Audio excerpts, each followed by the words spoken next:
Slow down.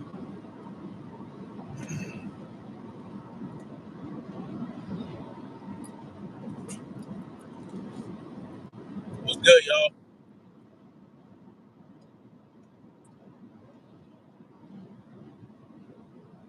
Freedom family. What's good? Freedom marchers, freedom lovers.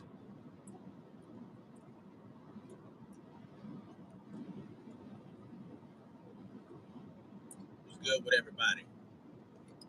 Y'all ready to get up in here and join the stream.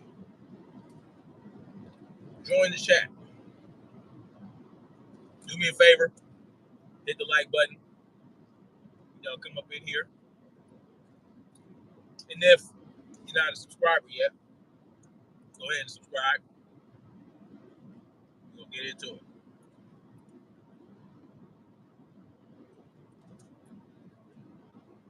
Rashad Givens was good. I think you said you're at the gym. That's good, man. That's good. But we definitely need to talk about this because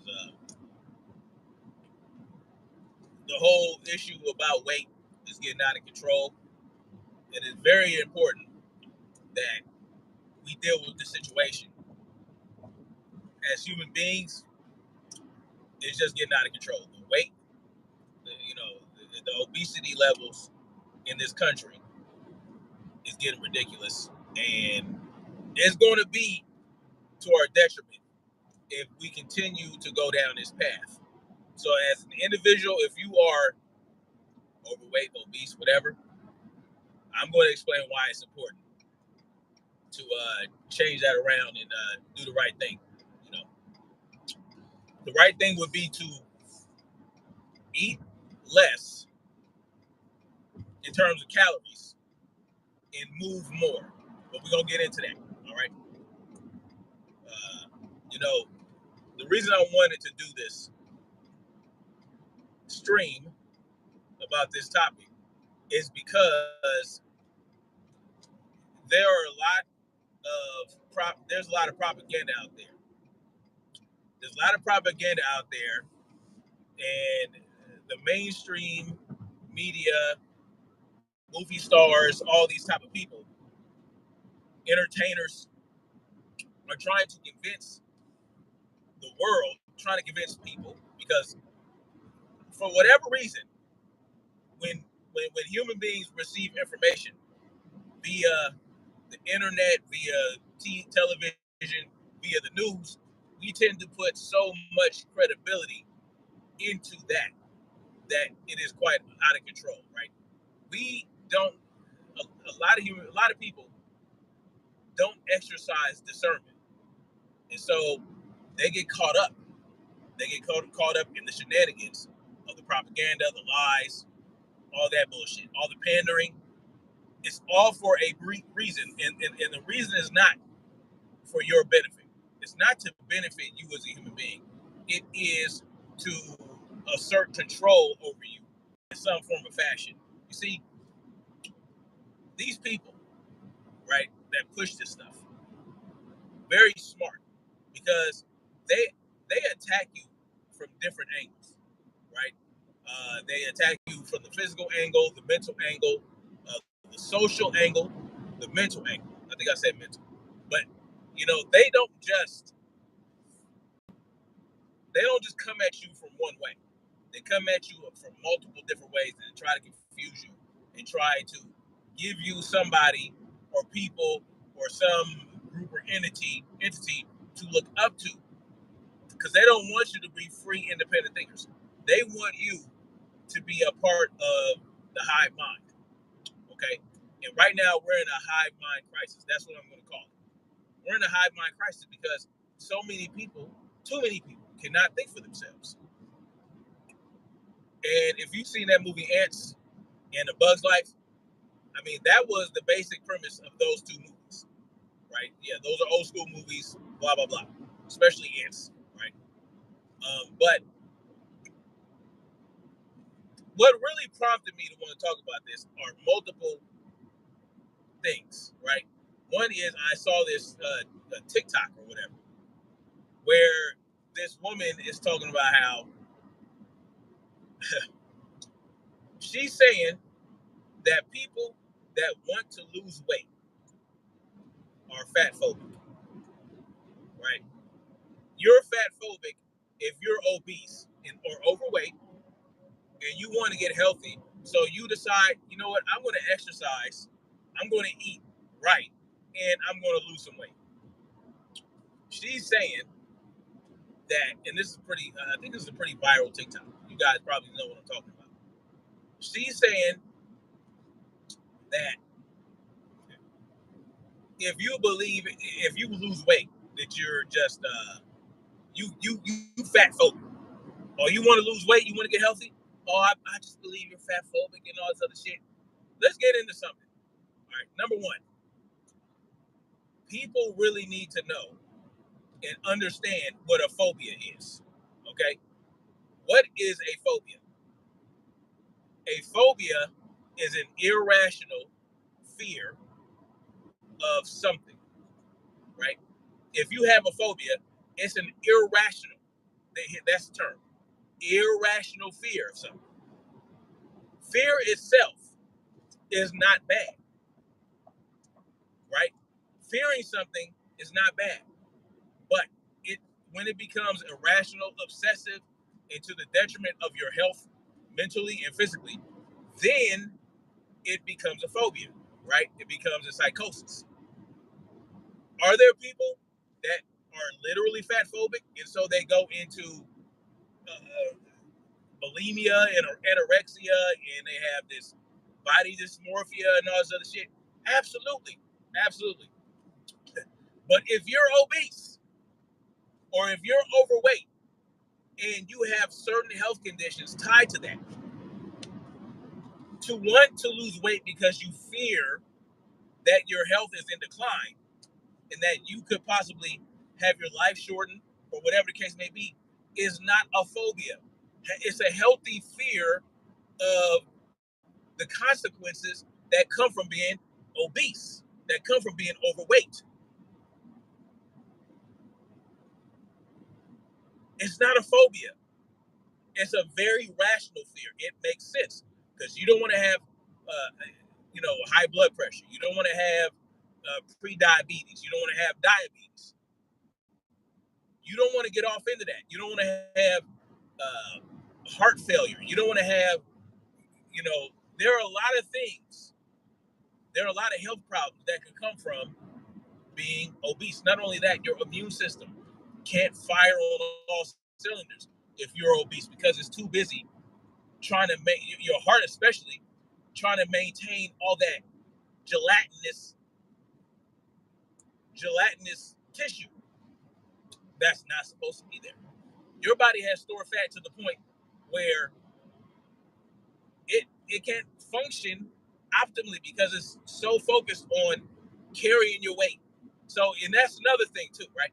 It's not just about being fat, right? It's even bodybuilders, right, that are have all this muscle, right?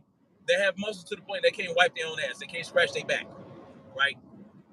To where, you know, they're breathing hard, they have sleep apnea. There are things. Healthy at any size also pertains to being overly muscular, because if you have a frame that is suited for muscles and for carrying a lot of muscle and all that type of shit, then you're going to have the skeletal structure that goes along with it. Is going to take some of the pressure off your heart. But if you're overweight and you're heavily muscled, you can also have problems from that. Almost the same damn problems that you have from being obese. That's why the title is healthy at any size, not healthy at any fatness level, right? You see what I'm saying? So there is also that. But I mean, listen, you got to be really into some shit if you are that overweight in terms of muscle, right? But there's also things when you have muscle and you're not getting the muscle from performance enhancing drugs or whatever the case may be. You're not juicing. That it might not be a problem. Especially if you're doing a lot of cardio, all that good shit, you're strengthening your heart in order to be able to, uh, you know, carry that carry that weight. And also, muscle is metabolic, right? It's highly, um, it is having muscle is good. Don't get me wrong, but you, most people are not. Most people are overweight or obese. It's not that way because of muscle. It's because of fat for the most part, right? So healthy at any size is a goddamn lie. It's a damn lie. That's a that that doesn't make any sense. You can't be healthy at any size. You can be healthy at the size that suits you best. You're not even healthy if you are too skinny, right? Or if you have too low body fat. But you have to understand what your set point is, your genetic set point for your body for body fat percentage. Some people's genetic set point can be like 8-9%. Some people's genetic set point is about 15. Most people's genetic set point where they're most healthy. When I say genetic set point, I'm talking about where you're the most healthy is around 15% for men and about 25% for women. Most people, most men would be great, would be perfectly healthy at 15% body fat, right? But once you start going into the 20s, you got 25%, 30%, that's not healthy, right? It's not healthy. So they're pushing this whole healthy at any size. Oh, if you want to lose weight, you're fat phobic. So it's not just about a person coming out and speaking out against obesity being or calling obesity for what it is, being fat phobic. Now, you yourself are fat phobic if you want to lose weight. You see what they're doing? You see what they're doing? Listen, they want you to be the Wally people. Okay, that's what I'm gonna call these people. Eventually, they want us to be Wally people, where we're so obese we can't move, and now no longer no longer are our ankles attached to our goddamn uh, shin bones. Okay, you ever seen that movie Wally? You know what I'm talking about. Wally, the robot, he went into a space station where the humans were and saw that they were all fat, rolling around in some goddamn hover chairs. And they had so little activity during their time in space, throughout the decades, throughout the centuries, or however long it's been, that their bones are no longer like attached to their you know what I'm saying? Because there was no need for it. So eventually they evolved to be blobs that really had no use for bones anymore. So this is the problem, right? This is what they want. We're easier to control that way, you know. And if you are not obese, and if you are healthy, you're at a healthy weight, you're at a healthy size, and you're pushing this whole fat phobia shit, and you are sitting here talking about some healthy at any size nonsense, then you really something wrong with you. Something wrong with you. Healthy at any size is one of the biggest lies they ever told you. You know why it's not healthy at any size? Because once you get so overweight, there's a certain level where certain things start to happen. You have all this inflammation all over your body. You got the inflammation, you got the heart disease, you got pre-diabetes, you got weak lung capacity. You don't have any stamina. You can't run. You can't walk up a flight of stairs without breathing your lungs out. If you don't see that as a problem, I don't know what to tell you. And what's sad is, you know, particularly with black women. Black women in particular, there is an obesity epidemic among black women that has been orchestrated, right? It has been orchestrated by the powers that be and perpetuated by the black community. And this, we have on, we have the biggest women. Black women are the biggest women in the world, basically. Like, you see it because they have been fed this lie, right? That they don't need to be fit, they don't need to be exercising, they don't need to eat healthy, right? They've been fed this lie. Eat whatever you want, girl, all this, that, and the third. And it's to the point now where you even have women talking about, coming out on TikTok and other platforms talking about, oh, you want me to be thin and skinny? You can't afford to do this, and if you can't afford to take me to Dubai, and you can't afford to buy me a house and all this other shit, like, excuse me, you should want to be healthy at a healthy weight for your damn self, not for a man. Not once a man takes care of you and proves that he can take care of you. No, your health should not be tied to what a man wants from you, right? Your health should be tied to you. You should want to be healthy. You should want that. You should want to be able to run, and you want to be able to do certain things. You want to have a longer lifespan. That's for you. That's for you. And yes, just so happens, if you want a man, if you want to get married, you want to have a husband, whatever the case may be, you have better odds at getting the man you want if you are fit. That's just the bottom line to it. Making dudes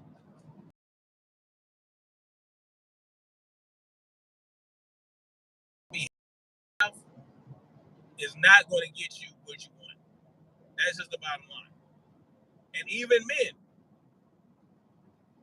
there's a lot of obese men out there.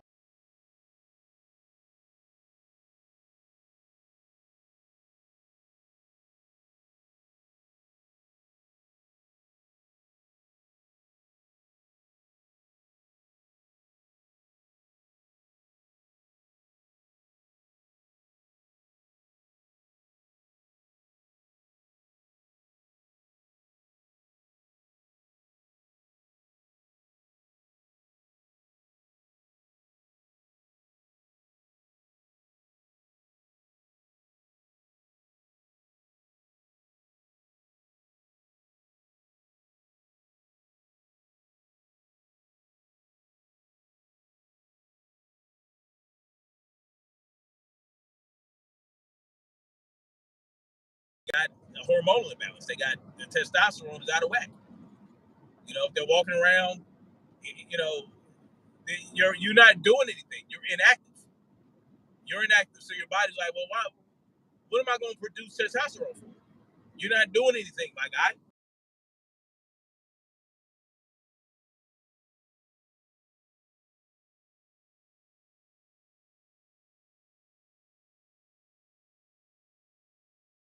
Healthy.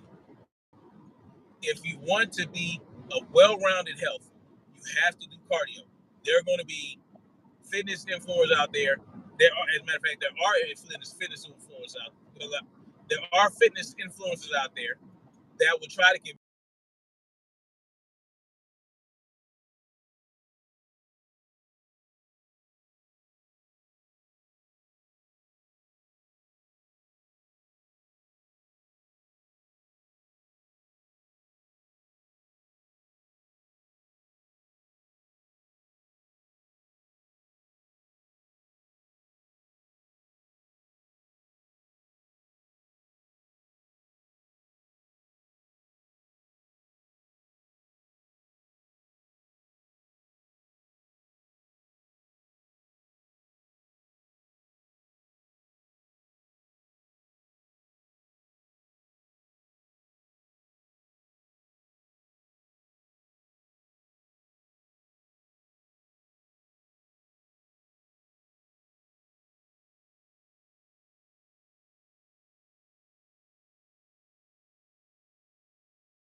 your heart rate is at, your average heart rate resting is like 70 beats per minute, 60 beats per minute.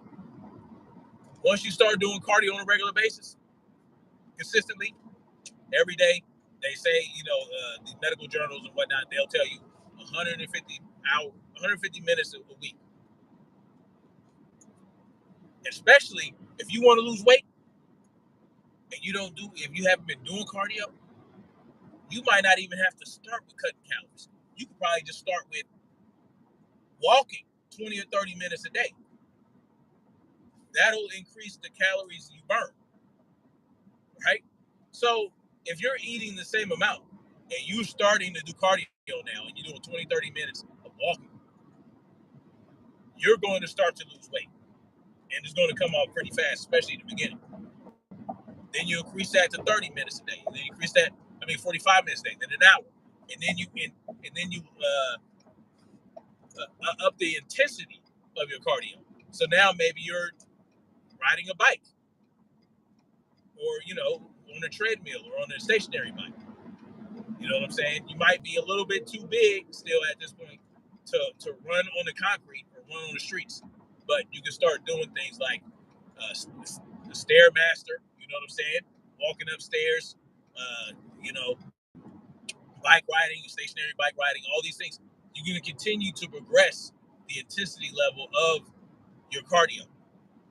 And you'll see that the weight will start coming off and you'll start seeing muscles, you'll start seeing this, that, and third, and all that good shit. You will start to see it. And as that's happening, what is also happening? You are strengthening your heart, right? You're increasing your muscular endurance. You're increasing your lung capacity, right? You'll start to notice that you go up a flight of stairs, you're not breathing hard, and it feels good too. When you get done with a good session of cardio, your body releases this dopamine hit as a reward. Every time I do cardio, afterward, I feel excellent. I feel like, man, I feel pretty good because you accomplished something for yourself. You know what I'm saying? You accomplished something for yourself.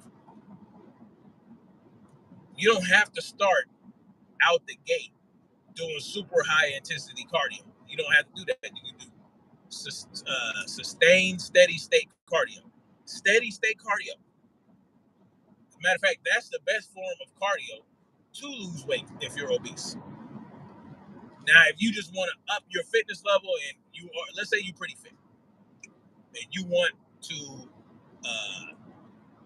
increase your fitness level, then you can start incorporating more intense cardiovascular exercise. You know what I'm saying? My form of cardio is boxing and Muay Thai drills, and some stationary bike. And I'll sprint on the grass, if I feel like it. Let's say, because sometimes I'll go to a park and I'll do some wind sprints. You know what I'm saying? And y'all know me, I like to do rucking. That's my favorite form of cardio right there. It's steady state cardio with a weighted pack. You're building. Not only are you doing cardio, you're also helping to strengthen your posterior chain, which is good for your posture. But see, if you're obese and you're so overweight, these things can't happen for you. You have to get to the point where you can move. It's very important for survival. It's very important for survival in a world that might be in the near future or the not so near future, maybe in a little bit of a distant future. Don't you want to be able to be best equipped to survive anything? Well, if you want to do that, you have to have your body got to be right. Your heart got to be right. Your lungs got to be right. Your muscles. You also need to incorporate resistance exercises. Whether it be body weight exercises, light weights, anything to build resistance for your muscles and your bones. It's also good. It is not just good for your muscles. Lifting weights is not just for your muscles. It's good to strengthen your ligaments, your bones, your joints, because you're adding that resistance. Your body is reacting to that. It's going through little micro tears that are being repaired, and your body's like, okay, I see that we're lifting. It is very primal. Your body is doing what your body is doing when you lift weights, when you're adding resistance exercises to your regimen. It's like, okay, that was very difficult. What we just did. This is what your body is saying. We're going to when we repair our muscles, we're going to make sure that they have a little bit more recruitment, right? So now you're improving muscle recruitment, or you're making muscles bigger, better able to sustain and withstand the level of resistance that you had forced upon it. And you do this through progressive overload. These things are important. Yeah, you can be obese and all this shit and lose and lift weights and all that shit, and you might build muscle underneath all that fat. But you also need to have the cardio go along with it. You got to have the cardio. You got to have the less amount of calories that you're eating. You got to lower your calorie intake. How do you do it? Well, you eat less than you did before. Unless you want to get into the science of calorie counting, which is very tedious, and you got to have the right tools, and you want to be meticulous, and you got to have a scale and all that shit, and you got to look up, okay, so how many calories per gram in this salmon, all that type of shit. Or you can do it intuitively, like, okay, I'm used to eating this much. Let me eat less of that.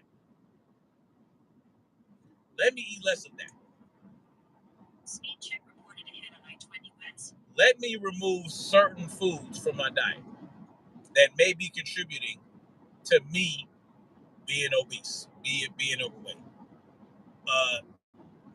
Damn. Hot damn.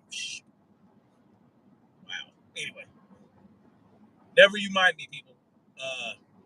Damn. Anyway, so I'm a little. Where was I at? I'm a little distracted right now. Anyway, so anyway, so let's say you eat 4, 5, 6 pieces of bread in a day, and you also eat that with maybe some eggs, some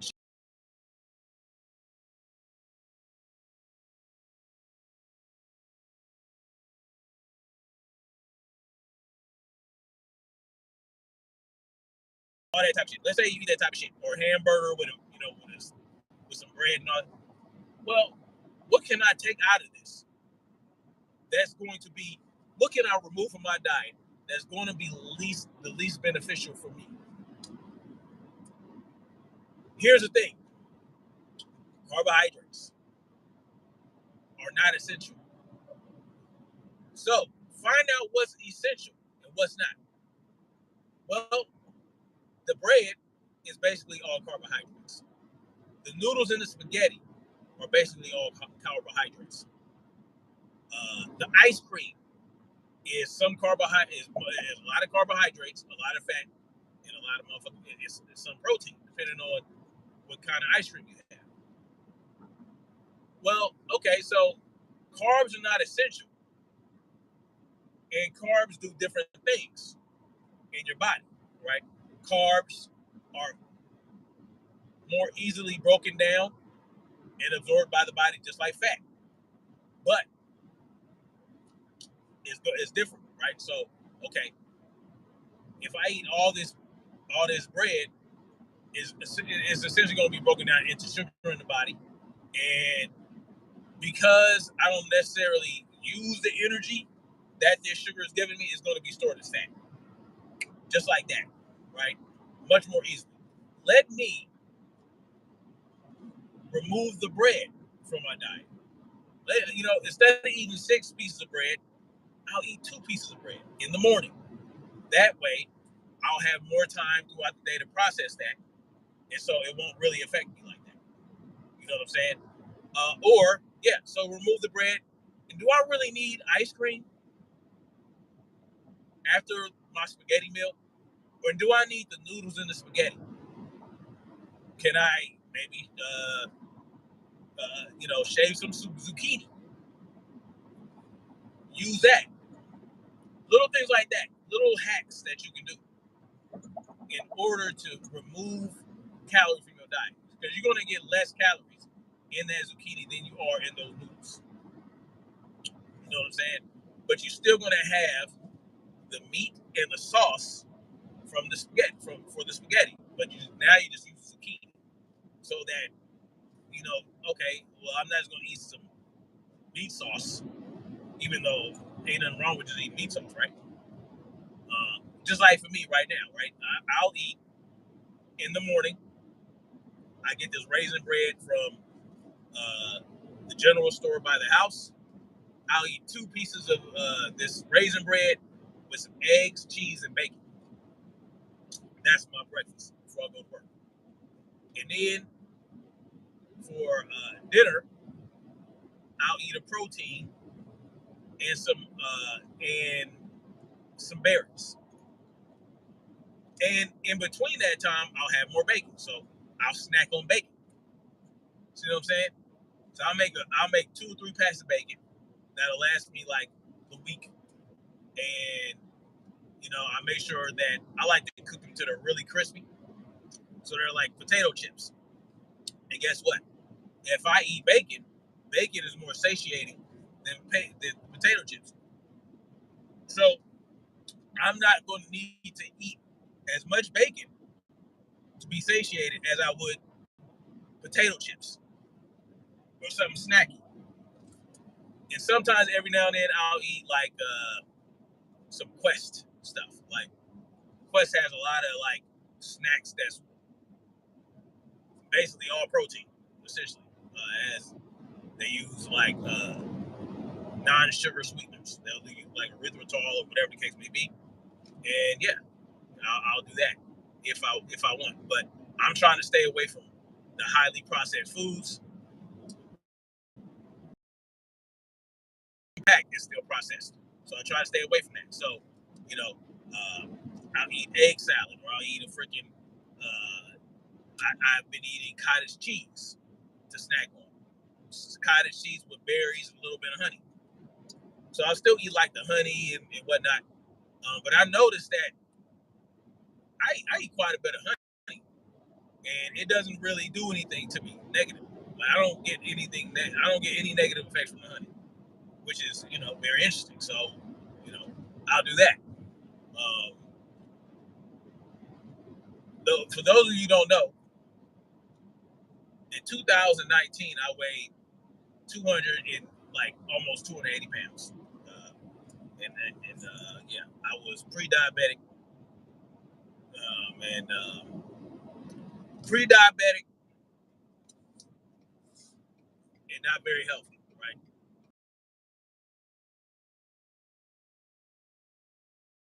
All had like painful, had a lot of inflammation. I decided to change my diet because I was already exercising. I was already working out damn near every day.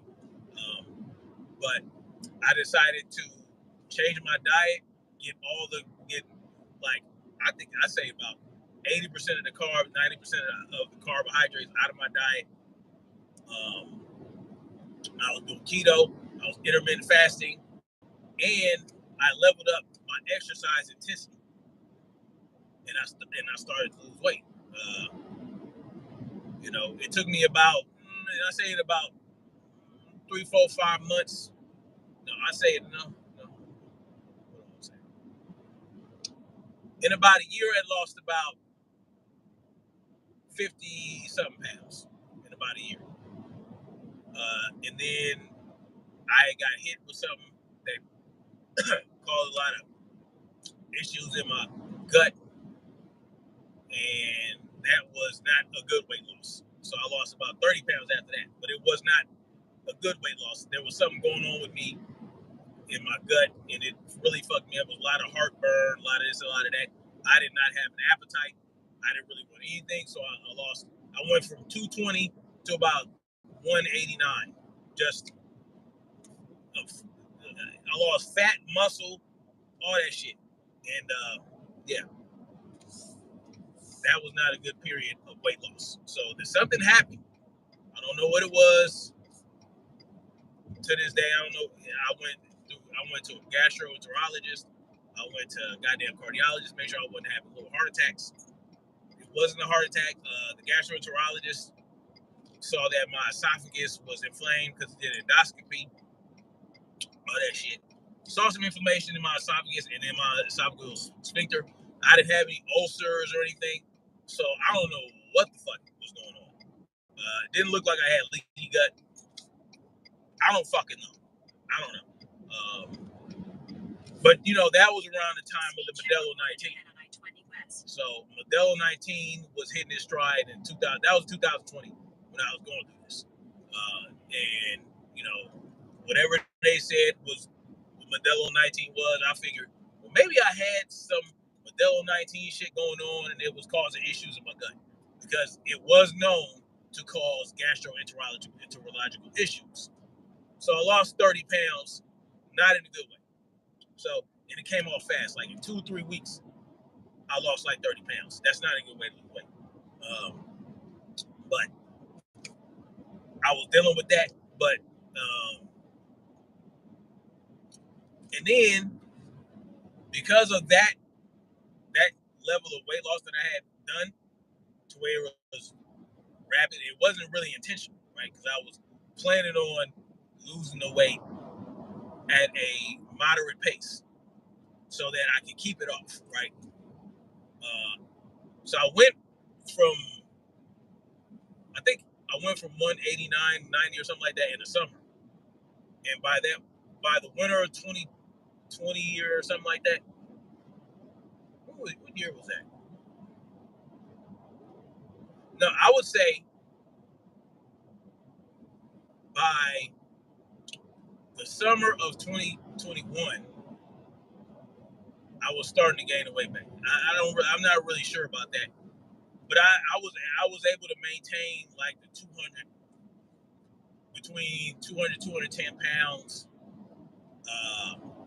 throughout 2021, basically 200 210 pounds. So I had gotten from 189 190 to about 200 210 pounds in 2021, and that was cool. That was straight. That wasn't really an issue. But I noticed I started falling off of that. I started not tracking my weight. I started, eating a little bit more stuff.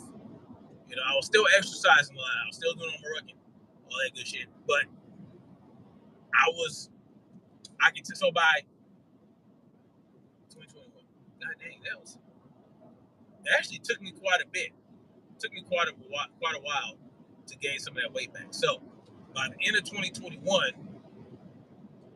I was back up to maybe 215. So I gained another 5 pounds or so. And then I moved to South Carolina. Boom. By the time I got here, I was at like 220. So I had got back up to 220, right? Wasn't really keeping track of my diet because of all the moving and all the other shit, all the shit that was going on. And I wasn't really paying attention to my weight. I wasn't on the scale, all this type of shit. I was starting to eat more carbs again. Y'all know the deal. I started eating more carbs. I was starting to eat more calories, all this other shit. And then, like I said, I got to about 220. That was like in March or April, something like that. Well, February, March, right? And I was like, nah, I got to get this back under control before I balloon back up to 270 pounds again. Because I've lost weight multiple times before, but I never. The last time I weighed under 200 pounds before now was back in like 2005, 2006. So I wanted to get my weight back under 200 pounds. And so I started doing more intense exercise because I had not been doing as intense exercise, and I started doing more intense exercise, and I started watching out what I was eating more, and I bought my ass to scale. Y'all don't know how important it is to have a scale to weigh yourself. You have to weigh yourself on a scale, and I suggest you do it every day. It may seem obsessive, but you got to keep track of your weight so that you know what adjustments you need to make. You need to know what adjustments, not just so that you don't gain too much weight back, but also because you don't want to lose too much weight.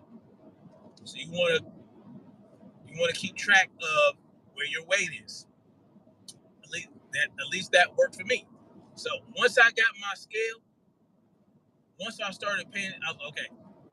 I started eating, like I said, I started eating a lot more processed shit again. I started eating more sugary shit, all that type of shit. I cut that shit out, right? I started eating more clean, whole foods, basically. And boom. Back by the end of July, I want to say. So I started back going more intense. I got my scale back because I left the scale back in California. Never brought it with me. And even when I had the scale in California, I had stopped weighing myself. When you stop weighing yourself, and the only time I had my weight checked was when I was going to the doctor for a doctor visit. And they would tell me, oh, you weigh this much, you weigh that much. I'm like, God damn, when did that happen? And then you start to see it in little parts of your body. So I was like, okay, no, this can't happen. I'm 42 years old. I need to keep the shit under control. Boom. And look, it's not an irrational fear of mine to not want to gain that weight again and become pre-diabetic again, get high blood pressure, right? All that type of shit. That is not a phobia. That is a healthy concern for your health. I had a healthy concern for my health so that I would not get to that weight again, man. So, got my scale, started doing more intense exercises. Let me tell y'all something. What really helped me with that, getting my intensity level up in my exercise, was fight.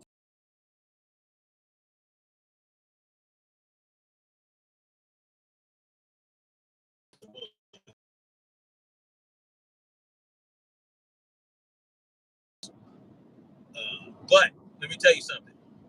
Because of the competitive element of fight camp, you push yourself